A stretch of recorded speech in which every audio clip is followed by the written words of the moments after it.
दो गहरे दोस्त एक समुद्री जहाज के हादसे में बच गए और बहते हुए एक सुनसान टापू पर पहुंच गए। वहां दूर दूर तक कोई इंसान या मदद का जरिया नहीं था। उन्होंने फैसला किया कि भगवान से मदद मांगने के अलावा अब और कोई रास्ता नहीं है। यह देखने के लिए कि किसकी दुआ में ज्यादा दम है, उन्होंने टापू को दो हिस्सों में बांट लिया और अलग अलग रहने लगे। पहले दोस्त ने खाने के लिए दुआ की। अगली सुबह उसे अपने हिस्से में फलों से लदा एक पेड़ मिला। दूसरा दोस्त अब भी भूखा था। कुछ दिन बाद पहले दोस्त को अकेलापन महसूस हुआ तो उसने एक जीवन साथी की दुआ की।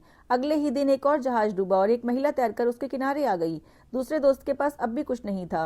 पहले दोस्त ने अब अच्छे घर, कपड़ों और ऐशो आराम की चीजें मांगी। चमत्कार की तरह उसे सब कुछ मिल गया। दूसरा दोस्त अब भी खाली हाथ मेहनत कर रहा था।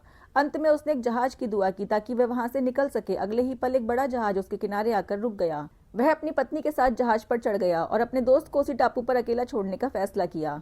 तभी आसमान से एक भारी आवाज आई, तुम अपने दोस्त को अकेला छोड़कर क्यों जा रहे हो?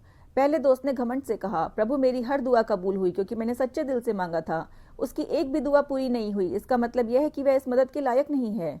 आवाज ने उसे टोकते हुए कहा, तुम बहुत बड़ी गलती कर रहे हो। तुम्हें पता भी है कि उसने क्या मांगा था? उसने सिर्फ एक ही दुआ की थी।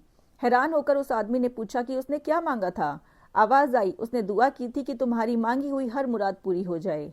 हमें कई बार लगता है कि हम अपनी मेहनत या अपनी काबिलियत से सफल हो रहे हैं, लेकिन अक्सर पर्दे के पीछे किसी ऐसे इंसान की दुआएं और प्यार होता है जो निस्वार्थ भाव से हमारी कामयाबी चाह रहा होता है। कभी भी उन लोगों को मत भूलिए जिन्होंने आपकी मुश्किल घड़ी में आपके लिए दुआ की थी। Thank you so much.